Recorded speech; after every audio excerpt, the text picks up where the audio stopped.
আসসালামু আলাইকুম, welcome to basic programmer. এই ভিডিওটি আমার জন্য খুবই স্পেশাল, কারণ হচ্ছে রিয়েক্ট নিয়ে বানানো প্রথম একটা ভিডিও। এর আগে কখনো রিয়েক্ট নিয়ে কোনো ভিডিও বানানো হয়নি, সো এটা হচ্ছে রিয়েক্টের প্রথম ভিডিও। সো এই ভিডিও থেকে আমরা দেখব কীভাবে রিয়েক্ট ইউজ করে আমরা সিম্পল একটা ই কমার্স ওয়েবসাইট তৈরি করতে পারি। তো চলুন শুরু করা যাক আজকের এই ইন্টারেস্টিং ভিডিওটি। তো শুরুতেই দেখে নিই আমাদের এই সিম্পল ই কমার্স ওয়েবসাইটটি কীভাবে কাজ করে। ধরো তুমি একটা স্মার্ট ওয়াচ কিনবা, তো তুমি কি করবা, তুমি হচ্ছে একটা ই কমার্স ওয়েবসাইটে যাবা এবং সেখান থেকে তুমি স্মার্ট ওয়াচ পছন্দ করবা। তো তুমি ই কমার্স ওয়েবসাইটে গেলে তুমি দেখতে পারবে যে অসংখ্য স্মার্ট ওয়াচ। তো ধরো তুমি এখান থেকে হচ্ছে 4টা স্মার্ট ওয়াচ তোমার পছন্দ হয়েছে, 4টা পছন্দ হয়েছে। এখন তো তুমি কিনবা একটা, কিন্তু তোমার পছন্দ হয়েছে 4টা। এখন তুমি বুঝতেছো না যে তুমি কোনটা কিনবা। তো তুমি কি করবা, তুমি হচ্ছে অন্য আরেকজনের কাছ থেকে হেল্প নিবা, যে বলবা যে আমাকে একটা চুজ করে দাও, এই 4টার মধ্যে কোনটা কিনা যায়। কিন্তু আমাদের ওয়েবসাইটে অন্য আরেকজনের কাছে হেল্প নিতে হবে না, তোমাকে নিজেই একটা বাটন থাকবে, choose one for me. So তুমি এই চুজ ওয়ান ফর মি বাটনে ক্লিক করলে 4টার মধ্যে থেকে তোমাকে যে কোনো একটা র্যান্ডমলি সিলেক্ট করে দিবে। ওকে, তো এখন আমরা ওয়েবসাইটে দেখি, এখানে হচ্ছে অনেকগুলা স্মার্ট ওয়াচ রয়েছে। সো এখানে যদি আমি অ্যাড টু, ধরো আমার এই স্মার্ট ওয়াচটি পছন্দ হয়েছে, তো এখানে যদি আমি অ্যাড টু কার্ডে ক্লিক করি, তাহলে কিন্তু এখানে আমি বলতেছে সিলেক্ট প্রোডাক্ট। তো সিলেক্ট প্রোডাক্টের মধ্যে হচ্ছে এই স্মার্ট ওয়াচটি সিলেক্ট হয়ে গেছে। ওকে, সো তারপরে ধরো এটাও আমার পছন্দ হয়েছে, সো এটাও আমি কার্ডের মধ্যে অ্যাড করলাম। তারপরে ধরো এটাও পছন্দ হয়েছে, সো এটাও আমি কার্ডের মধ্যে অ্যাড করলাম। তারপরে ধরো এই স্মার্ট ওয়াচটা আমার পছন্দ হয়েছে, সো এটা আমি ক্লিক করলাম, সো এটা আমি কার্ডের মধ্যে অ্যাড করলাম। সো এবার নিচে এসে দেখলাম যে না, এটাও আমার পছন্দ হয়ে গেছে। সো এখানে বলতেছে you can not select more than 4 product. তার মানে কি, তার মানে হচ্ছে এখানে আমি বলতেছি আমি 4টা প্রোডাক্ট সিলেক্ট করতে পারবো, 4টার বেশি আমি পছন্দ করতে পারবো না। সো এখানে আমার 4টা অলরেডি হয়ে গেছে। এখন আমি দেখতেছি এই 4টার মধ্যে এই যে আমি যে তৃতীয় নাম্বারটা, এই তৃতীয় নাম্বার প্রোডাক্ট আমার হচ্ছে পছন্দ না। সো আমি এখানে যদি আমি রিমুভ করতে যাই, এখানে যে বাটন রয়েছে রিমুভের মতো একটা বাটন, সো এখানে যদি ক্লিক করি, তাহলে কিন্তু আমাদের 3 নাম্বার প্রোডাক্টটা হচ্ছে এখান থেকে রিমুভ হয়ে গেল। ওকে, যে এখন আমি ধরো এই নিচে যা একটা প্রোডাক্ট রয়েছে স্মার্ট ওয়াচ, এটা আমার পছন্দ হয়েছে, সো এটা আমি ক্লিক করলাম। সো এখানে আমার কয়টা হলো, 4টা হলো। তো এখন আমার 4টা পছন্দ হয়ে গেছে, 4টা তো ঘড়ি আমি কিনবো না, আমি তো কিনবো একটা। এখন আমার পছন্দ হচ্ছে 4টা, এখন কি করবো, এখন যদি আমি যে চুজ ওয়ান ফর মি এই বাটনে ক্লিক করি, তাহলে কি করবে, তাহলে হচ্ছে আমাকে একটা র্যান্ডমলি সে সিলেক্ট করে দিচ্ছে। ওকে, তো এই choose one for me button যদি আবার ক্লিক করি, তাহলে কি করবে, সে র্যান্ডমলি আরেকটা আমাকে ঘড়ি এখান থেকে এই 4টার মধ্যে থেকে যে কোনো আরেকটা আমাকে সাজেস্ট করছে যে তুমি এটা কিনো। এরপরে যদি আমি আবার ক্লিক করি, তাহলে এখান থেকে কি করবে, সে র্যান্ডমলি 4টার মধ্যে কিন্তু আমাদের যে কোনো একটা সিলেক্ট করবে। তো আমরা randomly choose one from me বাটনে ক্লিক করে যে কোনো একটা আমাদেরকে সিলেক্ট করে দিবে। এরপরে ধরো আমি হচ্ছে এইখানে চুজ এগেইন, যে 4টার মধ্যে আমার একটা পছন্দ না, এই চুজ এগেইনে ক্লিক করলাম, তাহলে কী হয়ে যাবে, তাহলে ক্লিক করলে আমাদের হচ্ছে এই প্রোডাক্টগুলো হচ্ছে রিমুভ হয়ে যাবে। ওকে, সো এবার যদি আমরা আবার ক্লিক করি, এখান থেকে আবার আমরা 4টা প্রোডাক্ট অ্যাড করতে পারবো। তো 4টার বেশি কিন্তু আমরা অ্যাড করতে পারবো না। তো 4টা বেশি যখন আমরা অ্যাড করতে যাব, তখন হচ্ছে আমাদের একটা ওয়ার্নিং দিবে। ওয়ার্নিংটা কি দিবে, তখন আমাদের অ্যালার্ট দিচ্ছে যে তুমি হচ্ছে 4টার বেশি প্রোডাক্ট অ্যাড করতে পারবে না। তো তখন আমরা কি করতে পারি, তখন হচ্ছে আমাদের ধরো এই 4টা প্রোডাক্টের মধ্যে আমরা হচ্ছে এই দ্বিতীয় নাম্বারটা আমাদের পছন্দ না, তো আমরা যদি এখানে ক্লিক করি, তো এটা রিমুভ হয়ে যাবে। এই প্রথমটা আমার পছন্দ না, প্রথমটা। সো আমার পছন্দ হচ্ছে 2টা, এবার আমার পছন্দ হচ্ছে কয়টা, 2টা। সো 2টার মধ্যে থেকে আমাকে যে কোনো একটা চুজ করে দাও। সো আমি যদি চুজ ওয়ান ফর মি এই বাটনে ক্লিক করি, তাহলে 2টার মধ্যে থেকে যে আমার কি নিচেরটা হচ্ছে সে র্যান্ডমলি সিলেক্ট করে দিছে। ওকে, এবার ধরো আমি হচ্ছে আরেকটা প্রোডাক্ট কিনবো, সো এখানেও ক্লিক করলাম। সো এখানে আমার কয়টা হলো, 3টা। সো 3টার মধ্যে থেকে আমাকে যে কোনো একটা সিলেক্ট করে দাও। তো এখানে আমি চুজ ওয়ান ফর মি বাটনে যদি ক্লিক করি, সো আমাকে সে এইটা সিলেক্ট করে দিচ্ছে। ওকে, সো এইভাবে হচ্ছে আমরা যে কোনো প্রোডাক্ট আমরা সিলেক্ট করব, 4টা প্রোডাক্ট সিলেক্ট করার পরে সেখান থেকে আমাদেরকে চুজ করে দিবে। তোমার যদি HTML, CSS, জাভাস্ক্রিপ্ট এবং রিয়াক্টের বেসিক নলেজ থাকে, তাহলে এই ভিডিওটি তোমার কাছে একদম পানির মতো ইজি মনে হবে। এইরকম একটি ওয়েবসাইট তৈরি করা তোমার কাছে কোনো ব্যাপার না। আর যদি তুমি বেসিক নলেজ না থাকে, তাহলে এই ভিডিওটি তুমি পুরোপুরি বুঝবা না। ওকে, সো আমার কাছে অলরেডি কোড করা আছে, সো আমি আর নতুন করে কোড করব না। কোন অংশে কি কাজ হচ্ছে এই পুরো জিনিসগুলা এক্সপ্লেন করার চেষ্টা করব। তো কোনো একটা প্রজেক্ট শুরু করার আগে ডিজাইন এবং হচ্ছে কীভাবে কাজগুলো হচ্ছে সেটা বোঝা খুবই ইম্পর্টেন্ট। তুমি হয়তো বা অলরেডি বুঝে গেছো কীভাবে হচ্ছে ডিজাইনটা করা হয়েছে এবং হচ্ছে কীভাবে কাজগুলো হচ্ছে। তো এখন আমরা চলে যাব কোথায়, এখন আমরা চলে যাব কোডের কাছে। সো এখানে এসআরসি নামে যে ফোল্ডার আছে, এই ফোল্ডারের মধ্যে আমরা এখন কোথায় চলে যাবো, এই ফোল্ডারের মধ্যে আমরা চলে যাবো app.js এর কাছে। সো অ্যাপ ডট জেএস এর মধ্যে আমরা এখানে দেখতে পাচ্ছি এখানে হচ্ছে আমাদের তিনটা কম্পোনেন্ট রয়েছে, একটা হেডার, একটা শপ, আর একটা হচ্ছে কোশ্চেন্স। তো আমরা পুরো ওয়েবসাইটটাকে কী করেছি, পুরো ওয়েবসাইটটাকে হচ্ছে আমরা তিনটা ভাগে ভাগ করেছি, একটা হচ্ছে হেডার, আর একটা হচ্ছে শপ, এরপর হচ্ছে কোশ্চেন। সো হেডার অংশের মধ্যে আমরা যদি ওয়েবসাইটে খেয়াল করি এই হেডার অংশটা রয়েছে, এবং শপের মধ্যে কী থাকবে, এবং শপের মধ্যে থাকবে এই প্রোডাক্টগুলো থাকবে, এবং এখানে যে কার্ড যে রয়েছে কার্ড সামারি এই কার্ডটা থাকবে, এরপর হচ্ছে কোশ্চেনের মধ্যে এখানে যে টেক্সটগুলো সেই টেক্সটগুলো থাকবে। ওকে, সো হেডার এবং শপ এবং কোশ্চেন এই এই কম্পোনেন্টগুলো আমরা কিভাবে কানেক্ট করছি, এখানে ইনপুট করেছি, তুমি অলরেডি এগুলো জানো। সো এখন আমরা চলে যাবো হেডারের কাছে। সো হেডার ডট জেএস কম্পোনেন্টের মধ্যে আমরা দেখতে পাচ্ছি হেডার ডট জেএস এর মধ্যে এখানে হচ্ছে আমাদের H1 ট্যাগের মধ্যে একটা হচ্ছে হেডার রয়েছে, একটা নেম রয়েছে, ওয়েবসাইটে একটা নাম। সো এখানে দেখতে পাচ্ছি আমরা বাই ওয়ান। সো এখানে যে বাই ওয়ানটা সেটাই হচ্ছে বাই ওয়ান, এবং নিচে হচ্ছে H3 এর মধ্যে আমরা দেখতে পাচ্ছি choose for watch. Okay, so এরপরে যে হেডার ডট জেএস এর মধ্যে সিএসএস, তো সিএসএসটা দিয়ে আমরা কি করেছি, এখানে যে H1 এর মধ্যে আমরা স্টাইল করছি এবং H3 এর মধ্যে স্টাইল করছি, তুমি এগুলো অলরেডি জানো কিভাবে স্টাইলগুলো করতে হয়। ওকে, সো এরপর আমরা যাব কোথায়, এরপর আমরা অ্যাপ ডট জেএস ফোল্ডারের মধ্যে যদি যাই ফাইলের মধ্যে। সো এরপর আমাদের হেডারের কাজ শেষ, এরপর আমরা যাব শপের মধ্যে। সো শপের মধ্যে হচ্ছে আসল খেলা। ওকে, তো শপ কম্পোনেন্টের মধ্যে দুইটা ফাইল রয়েছে, একটা শপ ডট জেএস আর একটা হচ্ছে শপ ডট সিএসএস। তো আমরা হচ্ছে শপ ডট জেএসএস এর মধ্যে মেইন কাজটা করবো এবং শপ ডট সিএসএস এর মধ্যে জাস্ট আমরা স্টাইলগুলো লিখবো। ওকে, তো এখানে আমরা যদি ডিজাইনে খেয়াল করি তাহলে আমরা দেখতে পাচ্ছি এখানে অনেকগুলো প্রোডাক্ট রয়েছে, তার মানে হচ্ছে প্রোডাক্ট এখানে দুইটা অংশ থাকবে, একটার মধ্যে প্রোডাক্ট থাকবে এবং আরেকটা অংশের মধ্যে যে কার্ড থাকবে। ওকে, সো এখানে আমরা দেখতে পাচ্ছি যে এখানে হচ্ছে আমাদের দুইটা অংশ, একটা হচ্ছে প্রোডাক্ট আর একটা হচ্ছে কার্ড। তো এই প্রোডাক্টের মধ্যে আমরা কি করতেছি, প্রোডাক্টের মধ্যে যে আমাদের যে প্রোডাক্টের যে ডাটাগুলো সেই ডাটাগুলো আমরা হচ্ছে পাঠাচ্ছি প্রোডাক্টের মধ্যে। সো প্রোডাক্টের ডাটাগুলো আমরা কোথায় পাচ্ছি, প্রোডাক্টের ডাটাগুলো আমরা পাচ্ছি product dot JS file, JS এর মধ্যে। সো প্রোডাক্ট ডট জেএসন ফাইলের মধ্যে কীভাবে ডাটা লোড করতে হয় তুমি অলরেডি জানো। তো আমরা এখন একটু দেখি প্রোডাক্ট ডট জেএসন ফাইলের মধ্যে হচ্ছে আমাদের কি প্রোডাক্টগুলো রয়েছে। সো এখানে আমরা দেখতে পাচ্ছি প্রোডাক্ট ডট জেসন ফাইলের মধ্যে এখানে কী কী রয়েছে, একটা হচ্ছে প্রতিটা প্রোডাক্টের একটা আইডি রয়েছে এবং একটা নাম রয়েছে, একটা প্রাইস রয়েছে, এবং হচ্ছে আমাদের প্রতিটা প্রোডাক্টে একটা ইমেজ রয়েছে। সো এখানে আমরা দেখতে পাচ্ছি এখানে আমাদের 9টা প্রোডাক্ট রয়েছে। সো এখানে আমরা কি করতেছি, এইখানে হচ্ছে আমাদের আমরা হচ্ছে এই ডাটাগুলো লোড করতেছি জেসন ফোল্ডার, জেসন ফাইলের মধ্যে যে আমাদের ডাটাগুলো আছে প্রোডাক্ট ডট জেসন, এই ডাটাগুলো হচ্ছে আমরা লোড করতেছি, এবং লোড করে আমরা কী করতেছি, আমাদের যে প্রোডাক্ট নামে যে আরেকটা কম্পোনেন্ট রয়েছে সেই কম্পোনেন্টের মধ্যে আমরা হচ্ছে ডাটাগুলো পাঠাচ্ছি।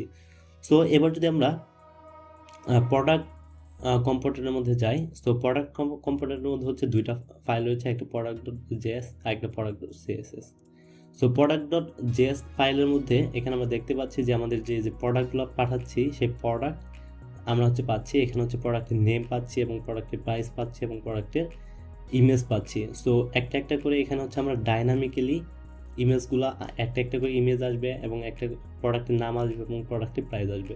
সো এইভাবে হচ্ছে প্রতিটা প্রোডাক্টের 9টা প্রোডাক্টের একটা একটা করে আসবে এবং এখানে হচ্ছে আমরা ডাইনামিক্যালি দেখাচ্ছি।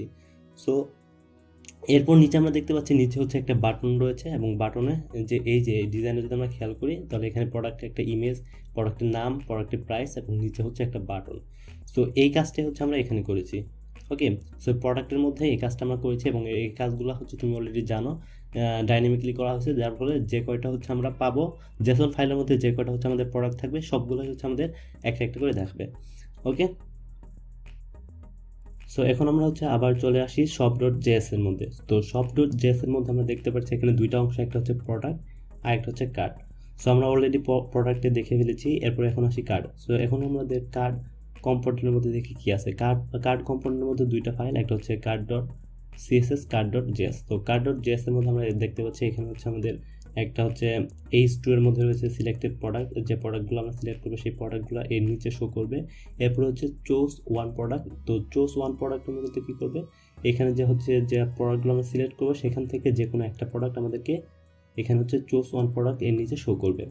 তো এর নিচে হচ্ছে আমরা কি দেখতে পাচ্ছি, এর নিচে হচ্ছে আমাদের দুইটা বাটন রয়েছে, এটা হচ্ছে choose one for me button আর একটা হচ্ছে চোজ এগেইন বাটন। সো এখানে দুইটা বাটন রয়েছে। সো এই দুইটা বাটনের কাজ কিভাবে হচ্ছে এগুলো আমরা পরে আসবো। সো এর আগে হচ্ছে আমরা দেখি যে আমরা হচ্ছে ডিজাইন একটু দেখি। ডিজাইনে যখন আমরা দেখি অ্যাড টু কার্ডে যখন আমরা ক্লিক করতেছি তখন কিন্তু হচ্ছে আমাদের এই সিলেক্টেড প্রোডাক্টের নিচে সেই প্রোডাক্টটা অ্যাড হয়ে যাচ্ছে। ওকে, তো যে কয়টা প্রোডাক্ট আমরা অ্যাড করতেছি সবগুলো কিন্তু অ্যাড হয়ে যাচ্ছে। তো 4টার বেশি হইলে সে আমাদেরকে একটা অ্যালার্ট দিচ্ছে। তো এখন আমরা দেখব এই কাজটা আমরা কোথায় করেছি। সো এই কাজটা কিন্তু 3টা স্টেপে হবে।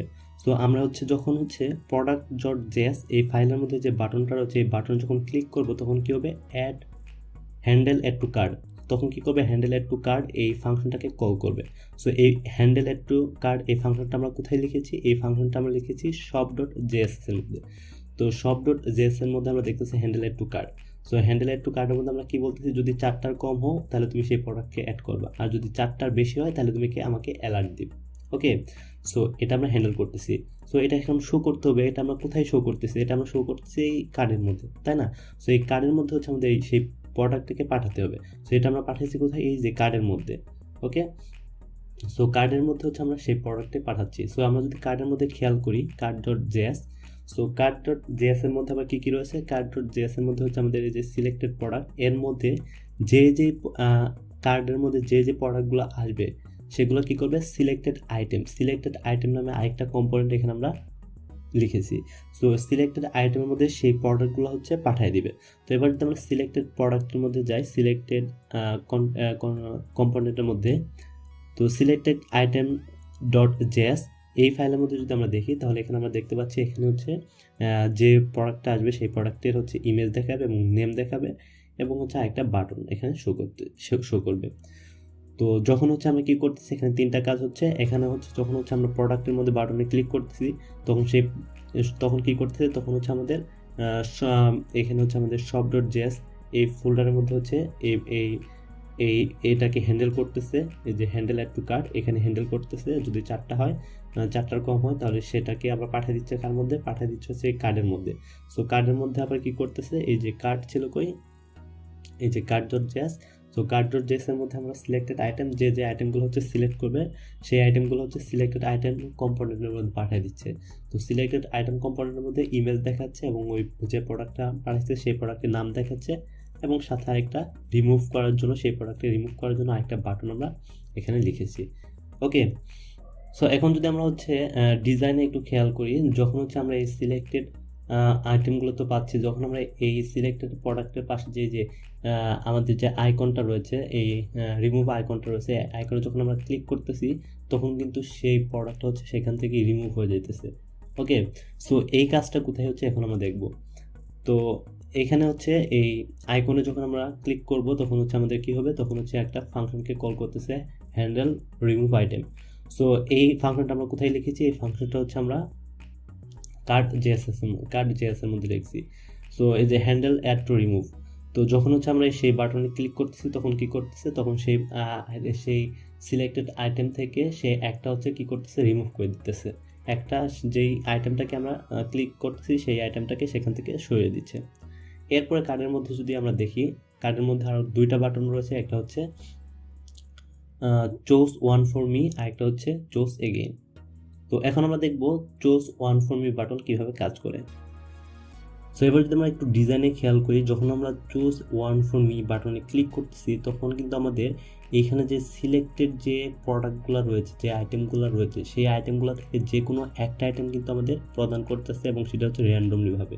তো এই বাটনে যদি আমি আবার ক্লিক করি তাহলে কিন্তু অন্য আরেকটা প্রোডাক্ট আমাদেরকে দেখাচ্ছে, অর্থাৎ র্যান্ডমলিভাবে একটা প্রোডাক্ট আমাদেরকে শো করবে। যে কয়টা প্রোডাক্ট সিলেক্ট করা থাকবে সেই কয়টা প্রোডাক্ট থেকে। তো এই কাজটা কোথায় এই কাজটা এই যে যখন আমরা card.js এই ফাইলের মধ্যে যখন এই বাটনে আমরা ক্লিক করতেছি তখন একটা ফাংশনকে কল করতেছে। তো এই ফাংশনটা আমরা কোথায় লিখেছি, এই ফাংশনটা আমরা এখানে লিখেছি। ওকে, তো এই ফাংশনে চেক করবে, ইফ কন্ডিশন দিয়েছি, যদি আমাদের কার্ডের মধ্যে প্রোডাক্ট থাকে তাহলে র্যান্ডমলিভাবে আমাদেরকে একটা প্রোডাক্ট আমাদের শো করবে, আর যদি না থাকে তাহলে আমাদের কিছু শো করবে না। এরপর আমরা দেখি চুজ এগেইন এই বাটন কিভাবে কাজ করে। সো আমরা যদি ডিজাইনে একটু খেয়াল করি, যখন আমরা চুজ এগেইন এই বাটনে ক্লিক করতেছি তখন কি আমরা যে প্রোডাক্টগুলো সিলেক্ট করছিলাম সেই প্রোডাক্টগুলো কিন্তু এখান থেকে রিমুভ হয়ে যাচ্ছে। ওকে, সো এই প্রোডাক্টগুলো এখান থেকে গায়েবগুলো হাওয়া হয়ে যাচ্ছে। সো এই কাজটা আমরা কোথায় করেছি, সো এইখানে আমাদের কার্ডের মধ্যে কি রয়েছে, কার্ডের মধ্যে বাটন রয়েছে যে চুজ এগেইন, এই বাটনটায় যখন ক্লিক করতেছি তখন কি হ্যান্ডেল চোজ এগেইন এই ফাংশনটাকে কল করতেছি। তো এই ফাংশনটা আমরা কোথায় লিখেছি? এই ফাংশনটা আমরা লিখেছি হচ্ছে প্রোডাক্ট শপ ডট জেএস। তো শপ ডট জেএস এর মধ্যে, তো শপ ডট জেএস এর মধ্যে যে handle add to choose again এটা কি করতেছে, যখন এই ফাংশনটাকে কল করতেছে তখন হচ্ছে চোজ কার্ডটাকে কি করতেছে, খালি করে দিচ্ছে। অর্থাৎ তখন হচ্ছে আমরা যে যে প্রোডাক্টগুলো চুজ করছিলাম সেটাই হচ্ছে খালি করে দিচ্ছে, যার ফলে আমরা হচ্ছে কোনো প্রোডাক্ট দেখতে পাচ্ছি না। ওকে, তো এই ছিল মোটামুটি সব কম্পোনেন্ট এর কাজ। তো এখন হচ্ছে সব কম্পোনেন্টের কাজ শেষ, এরপরে লাস্ট আরেকটা কম্পোনেন্ট হচ্ছে, সেটা হচ্ছে কোশ্চেন। ওকে, তো এই কোশ্চেন কম্পোনেন্টটি খুব ইজি এবং সিম্পল। সব কম্পোনেন্টের মধ্যে এত পেঁচাপেচি, এত কাহিনী, এত ঝামেলা নাই। জাস্ট এখানে আমরা যদি দেখি কোশ্চেন কম্পোনেন্টের মধ্যে দুইটা ফাইল, একটা হচ্ছে কোশ্চেন ডট জেএস আর একটা সিএসএস। তো কোশ্চেন ডট জেএস এর মধ্যে হচ্ছে একটা H2 আছে হাউ রিঅ্যাক্ট ওয়ার্ক, তারপর একটা প্যারাগ্রাফ, এরপর হচ্ছে একটা H2 different between pops and state, এরপর হচ্ছে একটা প্যারাগ্রাফ। ওকে, জাস্ট এইটুকুই সিম্পল। তো আমরা যদি ডিজাইনে খেয়াল করি তাহলে আমরা দেখতে পাচ্ছি এখানে হচ্ছে একটা H2 হাউ রিঅ্যাক্ট ওয়ার্ক, এরপর প্যারাগ্রাফ, এরপর একটা H2 একটা প্যারাগ্রাফ। তো এই হচ্ছে সিম্পল কোয়েশ্চেন কম্পোনেন্ট। তো এখানে আমরা দেখতে পেলাম এখানে আমাদের তিনটা ছিল, একটা হচ্ছে হেডার, একটা হচ্ছে শপ। তো শপটা হচ্ছে একটু বড়, একটু পেঁচাপেচি, একটু কাহিনী, আর হচ্ছে লাস্টে হচ্ছে কোয়েশ্চেন।